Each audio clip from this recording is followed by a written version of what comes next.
It's Breaking the News with Des Clark.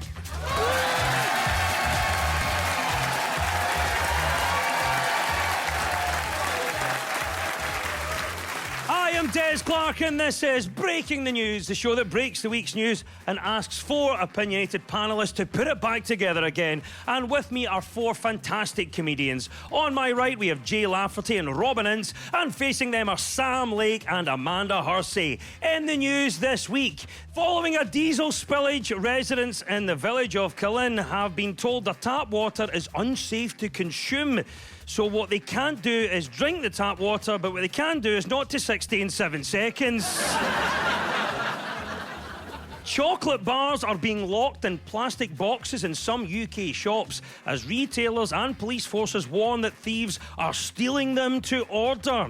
Yes, stolen chocolate is often sold on the dark web, as well as the white web, the milk web, and the salted caramel web. And the Tartan Army have been given the green light to wear sporrans with their kilts at World Cup matches this summer. A decorative leather bag made from tanned pigskin. Donald Trump is also expected to attend the World Cup. Right, you've met the teams. Let's crack on with round one.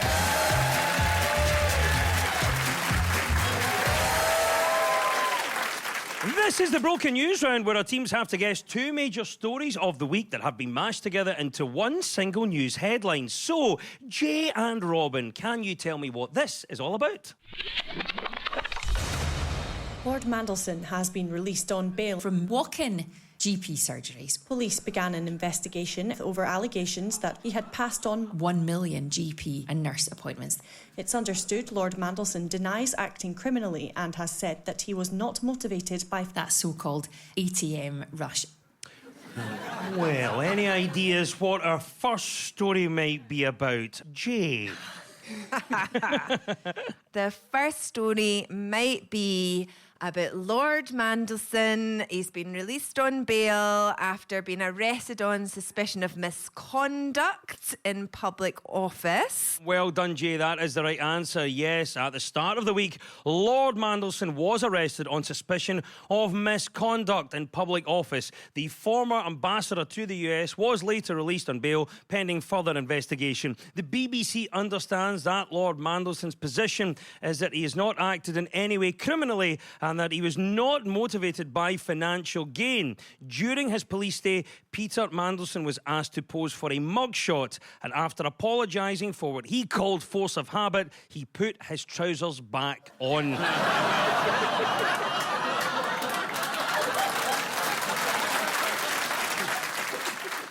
Obviously, we know this is an ongoing police investigation, but what do you make of these developments? Well, he was due to go and speak to the police anyway, but he was arrested because he was a flight risk.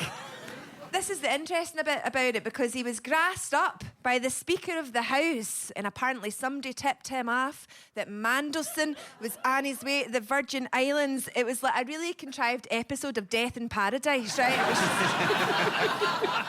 What I don't get with the Mandelson thing is when we hear all these things like, oh, no one knew, we didn't know he was untrustworthy or whatever, No, I think it's fair actually to say he is untrustworthy based on the previous 2 times he had to resign. But that fact that I always think, like when Keir Starmer made him ambassador to the United States of America, I have a kind of system with people if they say, would you like to come and stay at my flat or in my house? And if they ring me up from prison saying I'm currently in prison for trafficking, but would you like to stay in my apartment? I think, nah. Sam, any thoughts on this? I think the thing that gets me is that the thing that he's been charged with, the name of the crime is misconduct in a public office, which just sounds a bit too cheeky and British. We're talking about someone who has, for the last couple of weeks, had a lot of connections with Jeffrey Epstein. And I think we all kind of thought, if something bad was going to happen to him, it would be for maybe something else. It's a bit like if Hannibal Lecter got done by the Food Standards Agency. So, yeah, the filet mignon wasn't properly cooked, but it's also the postman. Let's focus on the serious stuff here. Amanda, I will bring you in this because obviously we're talking about Lord Peter Mandelson. What is your take on these developments? Well, the thing that annoyed me was he was only in custody for 9 hours. I think that's a disgrace. I think he should at least get a wee weekender. Yep. Now, if you're not familiar with a wee weekender, that's 2 days accommodation. Now, sadly, I'm familiar. Now, the police were only doing their job. They were actually quite nice. In the morning, they gave me a wee bit of tea and toast. And that's the first time a man's ever brought me breakfast in bed.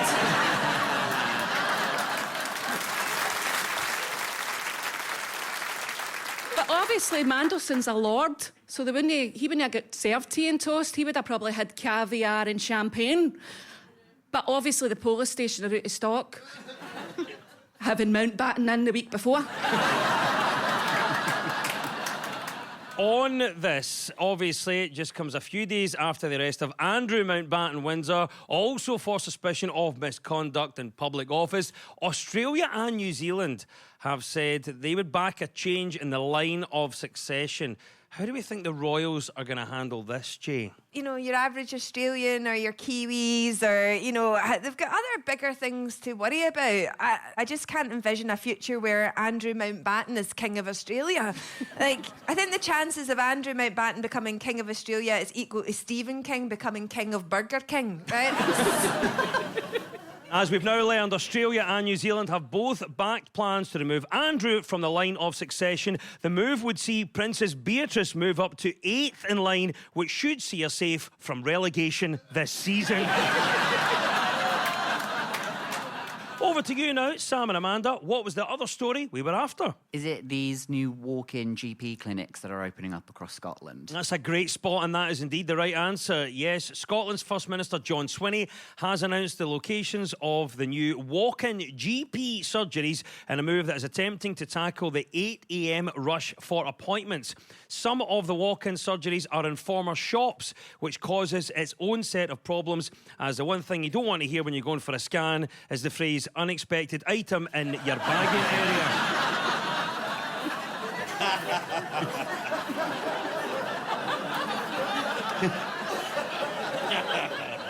I mean, it sounds in theory like a good idea. I mean, we've all tried to get a GP appointment. You call in at 8:01 a.m. and then the receptionist answers you by going, "How did you get this number?" I don't know if you've heard of the thing called medical tourism, which is like where different parts of the world become very well known for specific branches of medicine. Like cardiology is very big in America, or there's parts of the Middle East that are very good for cancer treatments, or in Turkey you can go for dentistry. I don't know why I looked at you, Des. I'm sorry. That was it. That was a complete That was a mistake. I'm sorry. The first one it's opening is in the Outer Hebrides, which is somewhere called Benbecula. I hope I'm pronouncing that right, in case somebody complains, right? But you're going to need to leave the night before. I like the Outer Hebrides thing as well. I would definitely do a walk-in surgery in the Stones of Callanish. I just think that would be like you just walk into the centre and someone... First question I have, is there still going to be doctors' receptionists? I'm absolutely sure that GPs' receptionists are ex-MI6. Like, they've been trained in hostage negotiations and they will not negotiate with terrorists. I don't know if you've ever seen, like, the more irate and angry you become with a doctor's receptionist, the less likely it is that you are going to see a doctor. I was once, totally true story, I was in A&E once, right? And a guy had a run-in with a circular saw. He was yelling at the receptionist. And wee Margaret, she just narrowed her eyes and she told him that if he didn't like what she was telling him, then he was welcome to hit the road. And our parting line was a thing of absolute beauty. She said, "Aye, but I think carefully though, hen, as you're going to find it difficult to hitch a lift because I've got your thumb here."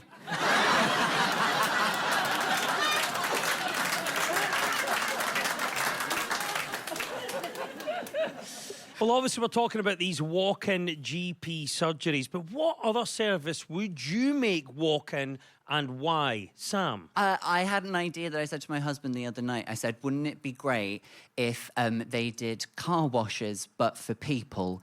And he said, you've quite literally invented the shower.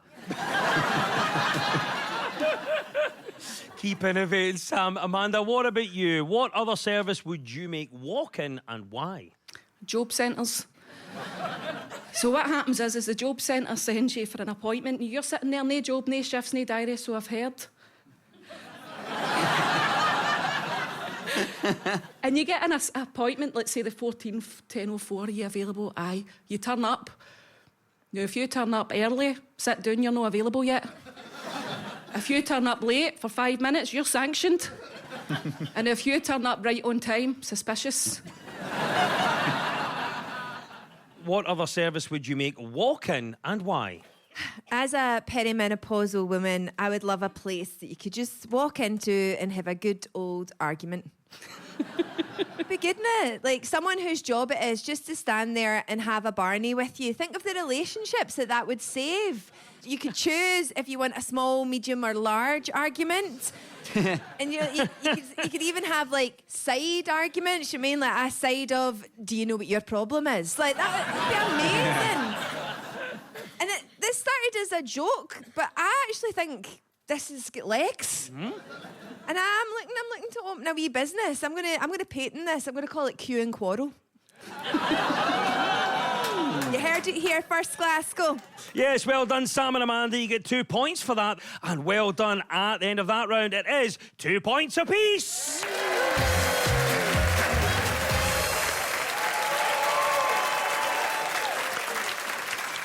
Now, much of our news is about public opinion, so to find out what stories people are talking about, we spoke to two friends of the show, anchorman John Mackay and actor and star of Department Q, Leah Byrne. So, Sam and Amanda, what do you think John is talking about here? I don't know if this is true. We're maybe doing better now, but we had to grow up with 3 channels, the belt, no central heating. Oh, we had it tough when we were younger. We've all had challenges to face. The war, rationing, the Cold War, YTS, Milli Vanilli. You just deal with it. Oh, I think it's the generation that's the luckiest at 60. That is the right answer, yes. Well done. According to former Conservative leader William Hague, people in their 60s must accept that they are the luckiest generation in history. He made the comments as he called for a national conversation about student loans and the state of the jobs market. Yep, we are definitely the luckiest generation, said one couple in their 60s, shouting up the stairs for their 40-year-old son to come down for dinner.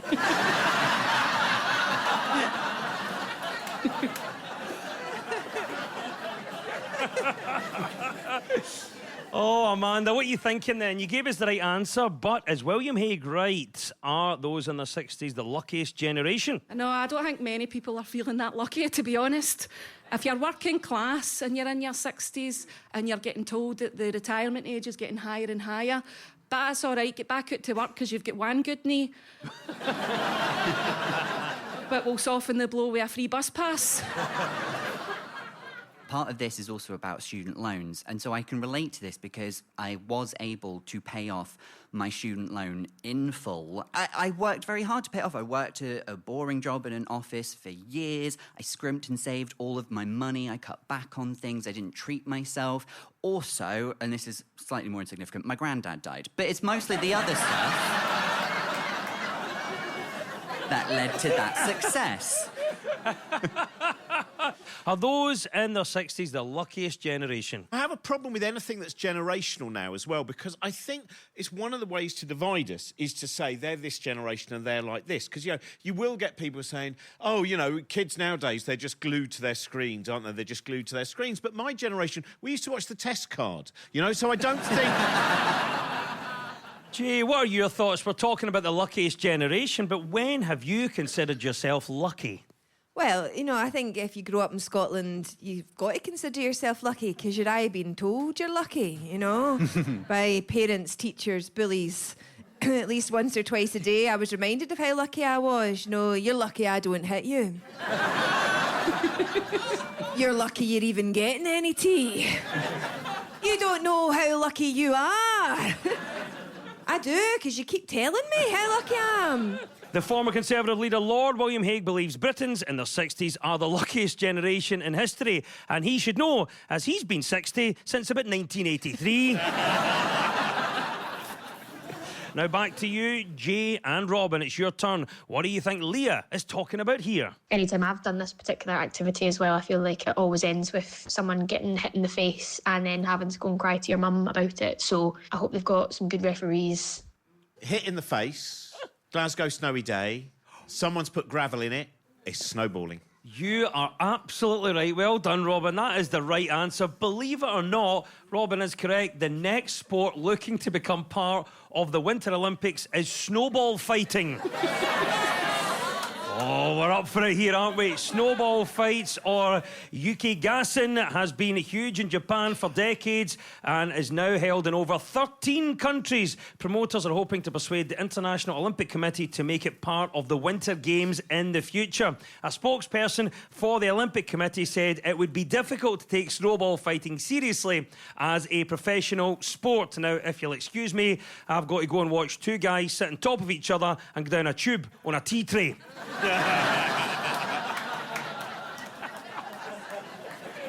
I just wonder how you're going to judge it. That's the one thing. I mean, does it go as far as, is it concussion? Is it, fall? Is it a submission? But I love the idea of doing that because, like, this autumn was one of the saddest autumns ever because as I wandered around and I saw none of the conkers were collected. And it was like they always, for my generation, that was the thing, wasn't it? You found out different things, soak them in vinegar, and so losing things like that, I think to bring back these people, as someone nearly in their 60s, of course, I was very lucky to lose an eye to a snowball once.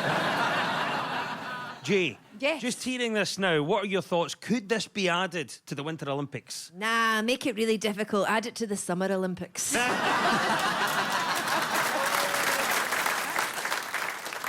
Sam, you're nodding here. Snowball fighting. Seriously, can you see this being added to the Winter Olympics? 100%, because it feels like so much more an accessible sport for people to get into. Because the Winter Olympics does feel like a bit of a playground for the rich, doesn't it? For all of these skills that you just have to have money and opportunity to be able to pursue. Like, did anyone watch the biathlon where it's like it's skiing and then shooting as well? And it's like, oh, where am I going to learn how to ski? But... Glasgow's getting the Commonwealth Games again. What Scottish activity could be added as a sport? Well, I feel qualified to answer this, Des, because I once trained for the Commonwealth Games. I get the opportunity to go to a unique school, the Glasgow School of Sport. To get into this school, I had to do a trial. Now, I was 11, and you had to do a medical, a bleep test and an interview. And I don't know if anybody's familiar with a bleep test. No, well, a couple of haunted faces. But basically, you need to run from one side of the room to the next side of the room, and you need to try and beat the bleep. Now, I was really good at beating the bleep. I beat the bleep every time I ran out of Aldi. Beep, beep, beep, beep, beep. In Japan, they wear helmets for the snowball fights, while in Dundee, you don't even put a jumper on. An unexpected winter sport is the right answer. 2 points go to Jay and Robin.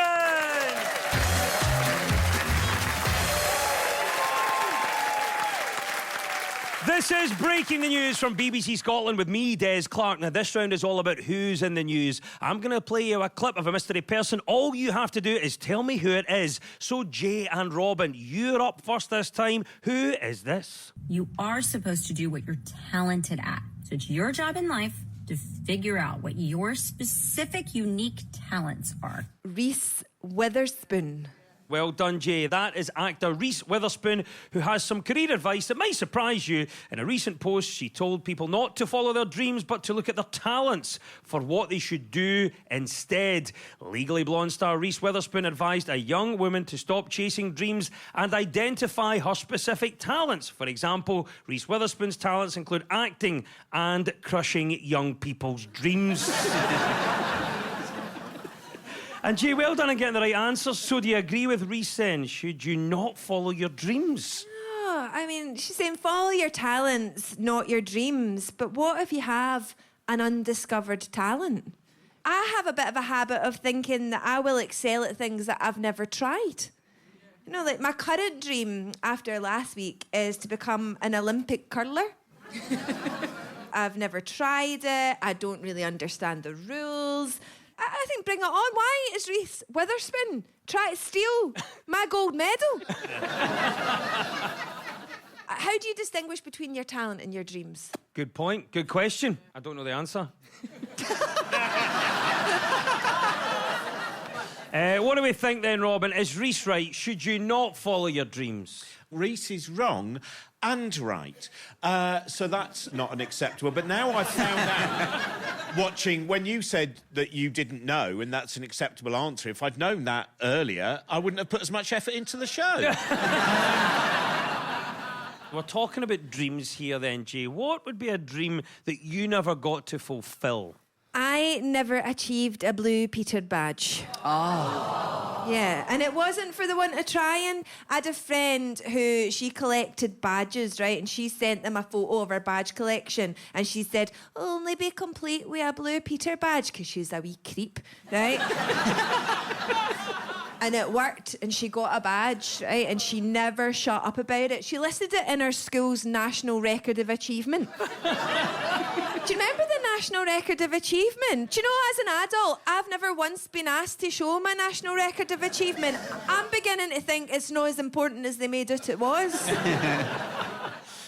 Sam, what are your thoughts on this? We're talking about dreams here, but what's a dream that you never got to fulfill? I'll tell you, I once had a really crazy dream, right? I woke up, right, and I was in my bed, and in this dream, I went downstairs, I went out of the flat, down to the street, to the corner shop, and I bought myself a chocolate bar, and then I ate it, and then I woke up, and I wasn't in the dream anymore, and so I left the flat, I went down to the street, and I went to the corner shop, and I bought a chocolate bar, and then I ate it, and then I said to myself, wow, I'm really living the dream.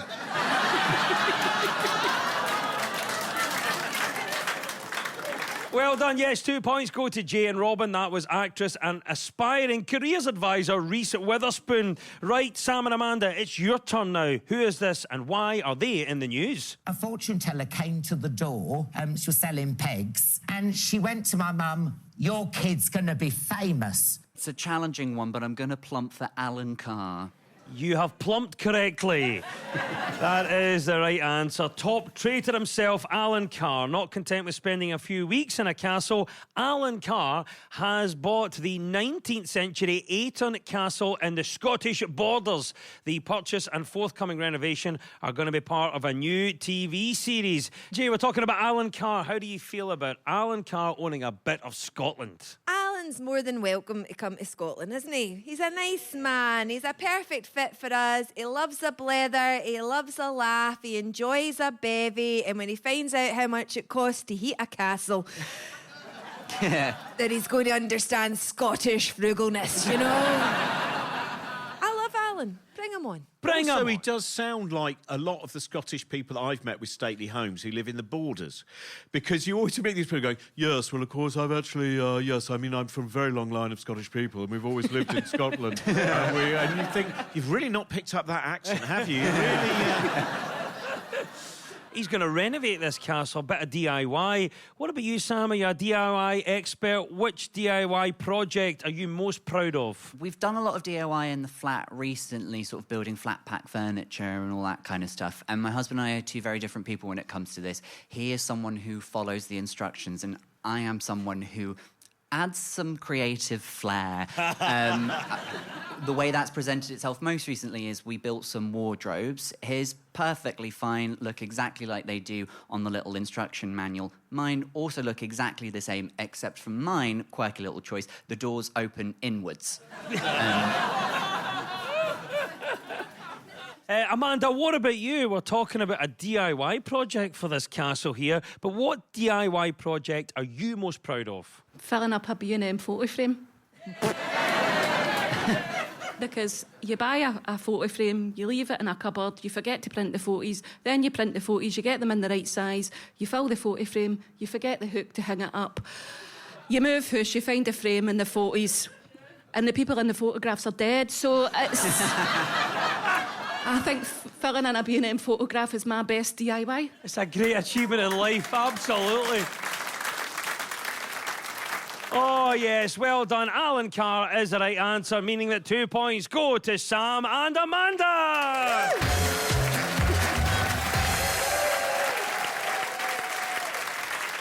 And it's time now for our final quick-fire round, which is all about deciphering the numbers in the news. I will read out a headline. All the teams have to do is fill in the blanks. So get ready, teams. When we run out of time, you'll hear this. You're going to win big. You're going to win big. As Donald Trump there auditioning to be the new host of Tipping Point. Right, let's do it. Fingers and buzzers, and here we go. 58% of women say they enjoy doing what? Robin. Tap dancing while eating a Swiss roll. It's closer than you think. 58% of women say they enjoy doing what? Sam? Is it saying to their friends after they've just been introduced to their new partner, no, honestly, he's fine once you get to know him? 58% of women say they enjoy doing what? Amanda? Having a glass of wine and bringing up an argument for 6 years ago.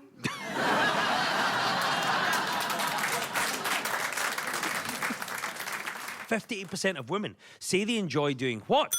Jay? The locomotion. Everybody's doing it. The locomotion. The locomotion.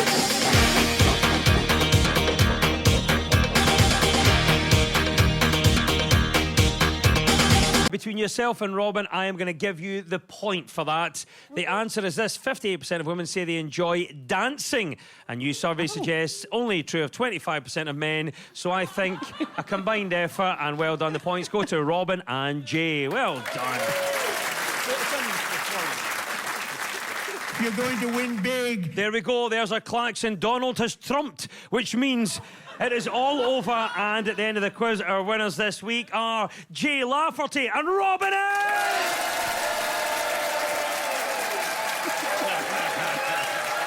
So close. Commiserations to Sam Lake and Amanda Horsey.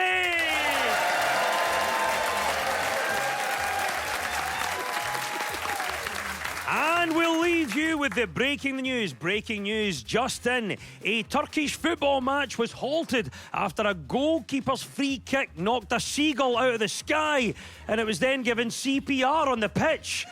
The bird made a full recovery, and the keeper's now in loan at Aberdeen.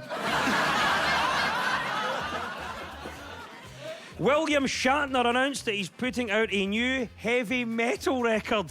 The Star Trek actor says he is a fan of all types of metal, but that at 94 years old, his absolute favourite is iron supplements. And the first of 4 new CalMac ferries is set to arrive from Turkey, 4 weeks behind schedule. The crew blamed stormy weather for the month-long delay, but that was put into question when they all showed up with new teeth and a full head of hair. The news is broken. I've been Des Clark. Goodbye!